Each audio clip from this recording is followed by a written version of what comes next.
सभी को जय मसीह की।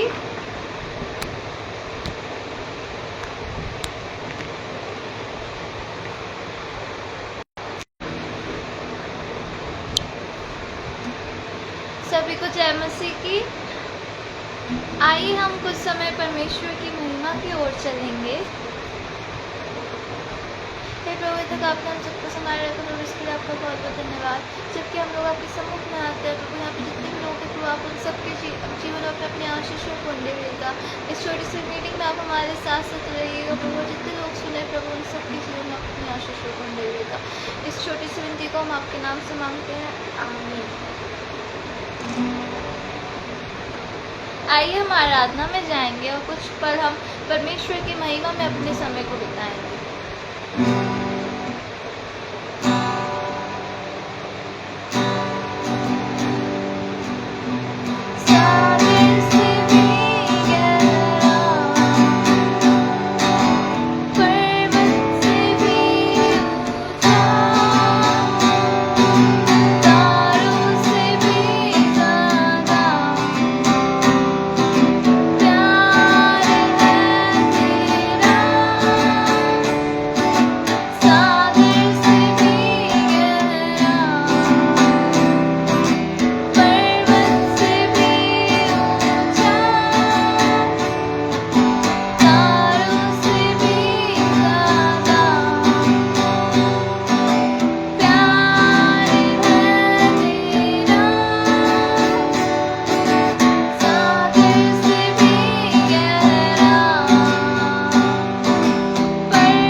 इस गाने के बोल थे, सागर से भी गहरा, पर्वत से भी ऊंचा, तारों से भी ज्यादा प्यार है तेरा। हालेलुया।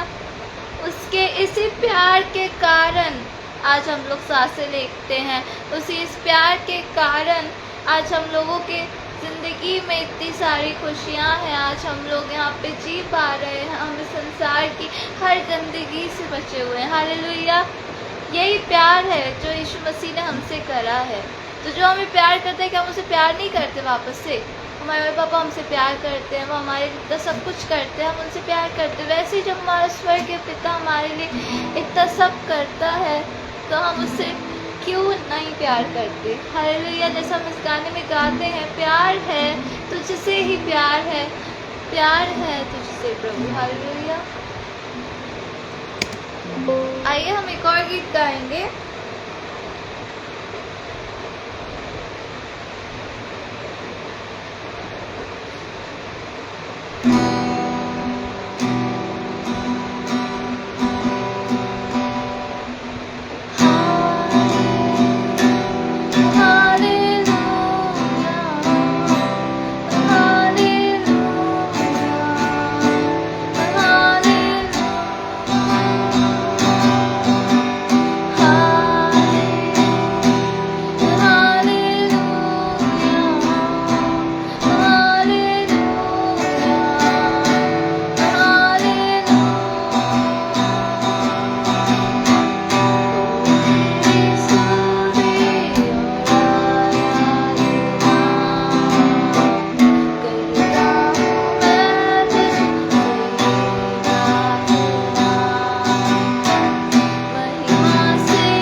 कोई नहीं, उसको छोड़ के प्रभु सही में कोई नहीं है।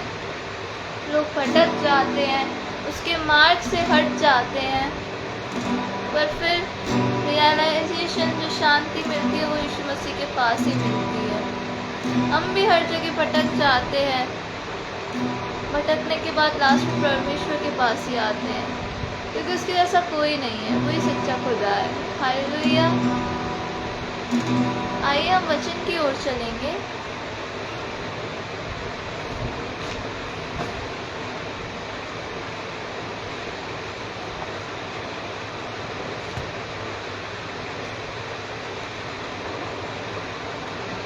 तो आज जो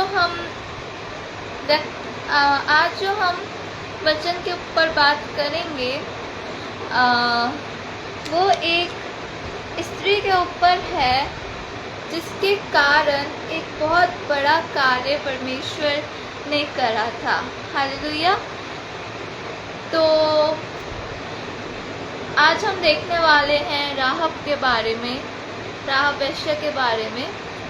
तो हमें मिलेगा, जो हमें मिलती है यहोशू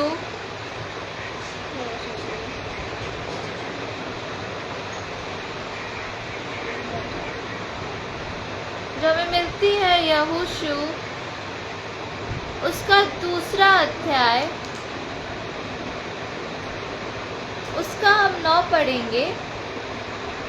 इन पुरुषों से कहने लगी, मुझे तो निश्चय है कि यहोवा ने तुम लोगों को यह देश दिया है और तुम्हारा भय हम लोगों के मन में समाया है, और इस देश के सब निवासी तुम्हारे कारण घबरा रहे हैं। Hallelujah, hallelujah. यहाँ पे अगर हम जब पूरा पढ़ेंगे तो यहोशू 1 और 2, अब वो बहुत बड़ा है इसलिए मैं आपको नहीं पढ़ा रही हूँ, पर जब आप बाइबल पढ़ने बैठें तो इसे ज़रूर पढ़िएगा। मैं डायरेक्ट आपको मेन बात बता रही हूँ। तो यहाँ पे राहब जो दो पुरुष थे, वो 2 पुरुष थे। हम जानते हैं जैसे कि यरीहो को परमेश्वर इस्राएलियों के हाथ देने वाला था, तो कुछ इंस्ट्रक्शन मिली थी, वहाँ पे जासूस भेजे गए थे, और वो जासूस किधर छुपे थे, उनको राहब ने छुपाया था। उन्हें राहब ने अपने घर में छुपाया था, जबकि वो उसके देश की जांच लेने आए थे।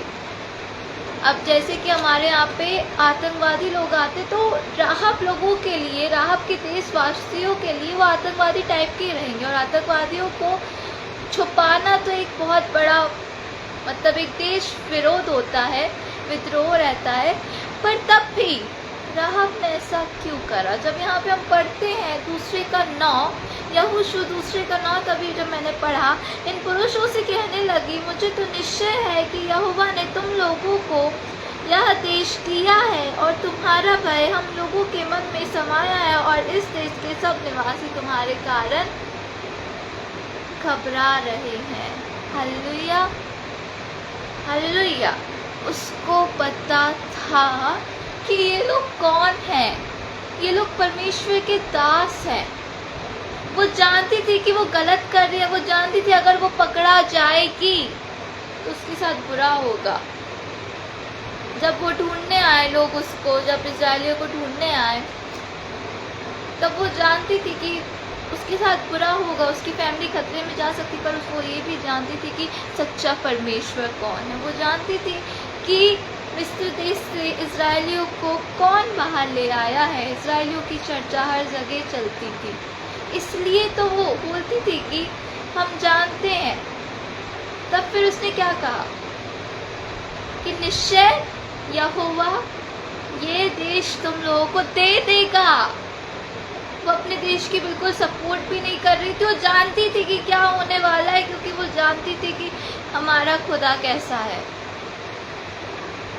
वो चाहे कैसी भी हो, वो चाहे कितनी भी, हम जानते हैं कि कैसी भी हो, मतलब वो एक दूसरे देश की हो, वो सच्चे परमेश्वर को नहीं मानने वाली हो, उसने शायद से हर टाइम मतलब मूर्ति पूजा करी होगी, बहुत सारी चीज़ें करी होगी, वो जिस कंडीशन में पली भरी होगी, उसको तो परमेश्वर के बारे में जो थोड़ा बहुत पता था उसमें उसने विश्वास कर लिया था।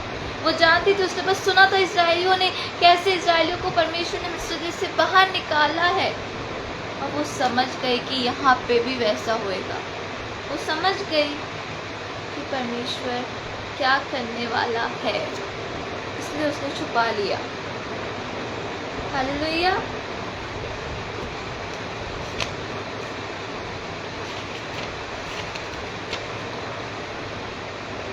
वो परमेश्वर के, और अगर जब हम इसी का 11 और 12वां पढ़ेंगे तो इसमें लिखा है, और यह सुनते ही हमारे मन पिछल गया, और तुम्हारे कारण किसी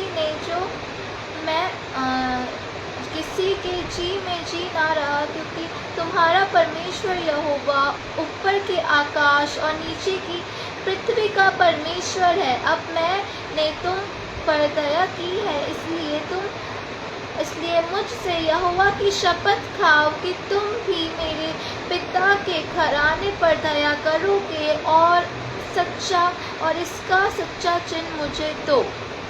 हालेलुया, हालेलुया। क्या बात बोल रही है? और यह सुनते ही हमारा मन पिछल गया और तुम्हारे कारण किसी के जी में जी ना रहा, क्योंकि तुम्हारा परमेश्वर यहोवा ऊपर के आकाश और नीचे की पृथ्वी का परमेश्वर है। हालेलुया। कहाँ का ऊपर के आकाश और पृथ्वी का? वो ये बोल रही है। जैसे इजरायलियों को देखे सब वहाँ पे डर का माहौल था। अभी जैसे कि हमारे यहाँ पे इंडिया और पाकिस्तान का युद्ध हो रहा था, तो हमारे यहाँ पे भी थोड़ा सा ऐसा चल रहा था कि वहाँ पे मतलब जहाँ पे युद्ध चलता थोड़ा डर का माहौल हो जाता है।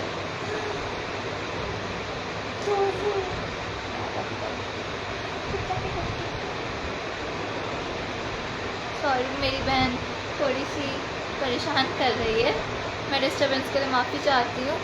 मैं आप तो वो जानती थी कि परमेश्वर क्या करने वाला है। हमको भी एक कुछ होने वाला रहता है तो उसका एक ऐसी गट फीलिंग आ जाती है कि हाँ कुछ तो होएगा, कुछ बड़ा होएगा। वो समझ गई थी, इसलिए उसने बचा लिया था, क्योंकि वो जानती थी कि उद्धार परमेश्वर की ओर से, क्योंकि वो जानती थी कि इजराइलियों को ये देश मिल जाएगा, फिर हमारा कोई नहीं रहेगा। इसलिए उसने कहा कि जो दया मैंने तुम लोगों को दिखाई है उसके बदले परमेश्वर की शपथ खा के बोलो कि तुम मेरे परिवार को बचाओगे। Hallelujah, hallelujah. राहब ने एक बहुत छोटा सा काम करा था, बहुत छोटा सा काम करा तो उसने परमेश्वर के ऊपर अपना भरोसा कर लिया था, क्योंकि वो एक ऐसी स्त्री थी। जैसे कि हम बाइबल में हर वक्त स्त्रियों के बारे में पढ़ते हैं, तो हवा ने फल खिलवाया था।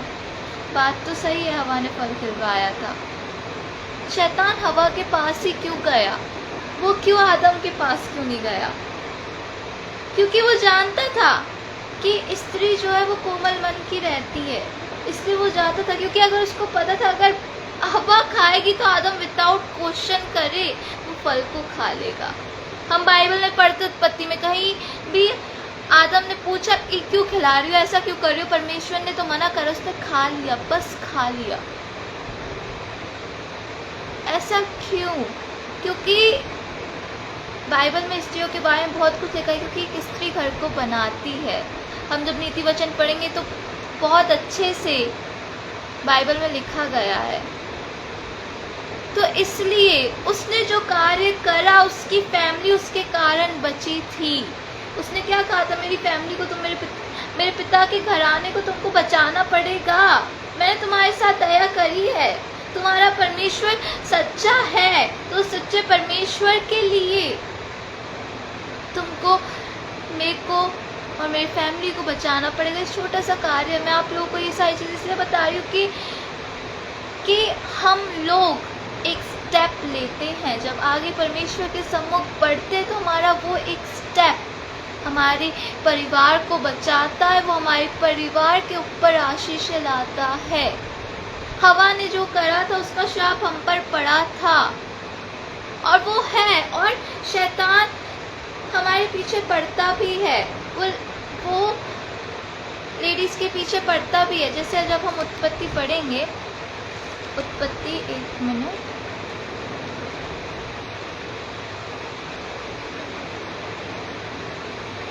उत्पत्ति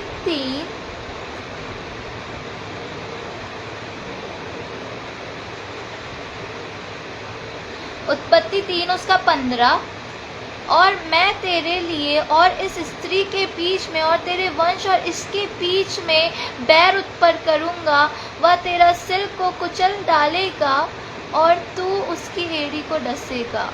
हालेलुया। क्या लिखा है? और मैं तेरे और इस स्त्री के बीच में और तेरे वंश में। तो ये जो, इसलिए तो शैतान पहले स्त्रियों को पकड़ता है, इसलिए वो हमारे पीछे पड़ता है, पर वो जानता है क्योंकि अगर ये आ गई, अगर हम लोग आ गए, अगर हम लोग परमेश्वर के उपस्थिति में आ गए तो पूरी फैमिली बचेगी हमारी। राहब ने जैसा करा था उसके कारण उसकी फैमिली बची थी। ये हमको आगे जाके पता चलेगा कि उसके कारण उसकी फैमिली बची, उसके कारण उसने वो जो डिसीजन लिया। हमारे पास वो पावर दे रखी, इसलिए जो पहले सांप था वो शैतान के पास, जो शैतान था वो आदम के पास नहीं गया, वो हवा के पास गया। अगर आदम के पास जाता तो शायद से इतना सब नहीं होता था।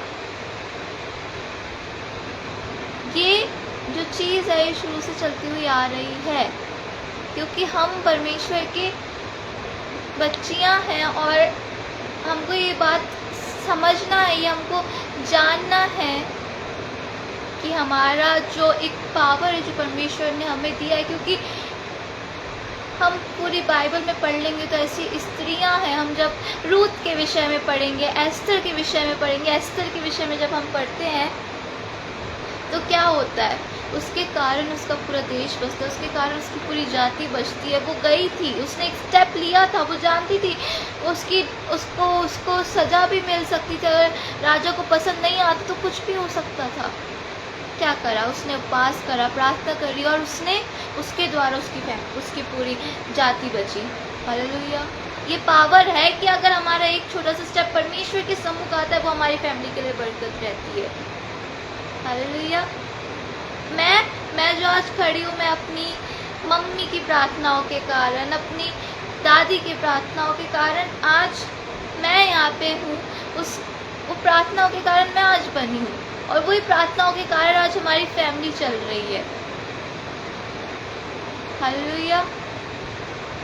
क्योंकि जब एक पुरुष को आने में टाइम लगता है, पर जब स्त्री आती है तो पूरी फैमिली आती है। हालेलुया।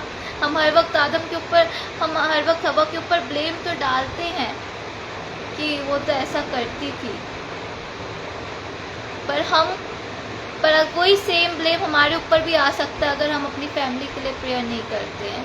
हम भी दूसरी हवा कहलवाएंगे अगर हम अपनी फैमिली को बचा नहीं पाते हैं। तो ये पावर परमेश्वर ने हमें दी है, हमारे अंदर बहुत सामर्थ है, हम बहुत कुछ कर सकते हैं। हालेलुया। तो इसलिए हमको परमेश्वर के सम्मुख आना। जैसे राहाब ने क्या करा, उसने देख ली, उसने हर चीज़ परख ली। वो जानते थे कि कोई नहीं बचने वाला, जब इजरायली लोग आएंगे कोई नहीं बचेगा। और वैसे ही हुआ था जब चढ़ाई हुई थी, जब हम पूरा पढ़ेंगे यहोशू आगे तक कि जैसे उसने कि कैसे वो जो दीवार थी पड़ी सी वो गिर गई थी और कैसे उन लोगों ने उस देश को अपने हाथों में कर लिया था। इजरायली लोगों ने कैसे पूरा परमेश्वर के द्वारा कैसे सब करा गया था। परमेश्वर का अनुग्रह उसने देख लिया था और उसके एक डिसीजन के कारण उसकी पूरी फैमिली बची थी। वो जो उसने एक लाल रस्सी डाली थी, उससे पता चल गया था कि वो राहाब का घर है और उसको और उसकी पूरी फैमिली को बचाया गया था। हालेलुया। ये राहाब है और सिर्फ बचाया नहीं गया था। आइए हम खोलेंगे इसके लिए मत्ती उसका पहला अध्याय, उसका हम 5वां पद पढ़ेंगे जो मैं उसमें लिखा है मत्ती 1 उसका 5। सोलमोन और राहाब से बोआज उत्पन्न हुआ और बोआज और रूत से ओबेद उत्पन्न हुआ और ओबेद से यीशु उत्पन्न हुआ। हालेलुया। ये वही राहाब है, ये वो ही राहाब है जो इजरायली नहीं थी, जिसने विश्वास करा था, और ये ही राहाब यीशु मसीह की ब्लड लाइन बनी थी। हालेलुया। यीशु मसीह की जो जनरेशन, इससे यीशु मसीह का जनरेशन आया था। राहाब से यीशु मसीह का वंशावली आई थी। दाऊद, सुलेमान, जितना भी पूरे दाऊद का घराना राहाब से चालू हुआ था। कौन थी ये? यीशे की परदादी, यीशे की परदादी। और यीशे कौन था? दाऊद का पिता। हालेलुया। यीशे कौन था? तो दाऊद की वो परदादी थी शायद से दाऊद, पर वो दाऊद की ब्लड लाइन था। ये राहाब का, ये परमेश्वर की जो ब्लेसिंग रहती है। उसने क्या कहा था? तेरे और तेरे घराने को परमेश्वर ने बचाया। उसके घराने को जो प्रॉमिस करा था परमेश्वर ने वो निभाया कि मेरे घराने को बचाना। उसने कहा था, वहाँ पे उस प्रॉमिस को पूरा करा। उसने रिस्क ली थी, बहुत बड़ी रिस्क ली थी। आज हमें भी प्रेयर करना है, आज हमें परमेश्वर के सम्मुख आना है, क्योंकि ये जो एक छोटा सा पॉइंट हम करते हैं, ये जो हम एक डिसीजन लेते हैं, ये हमारी फैमिली के ऊपर इफेक्ट करता है। ये उसकी फैमिली के ऊपर इफेक्ट करा था।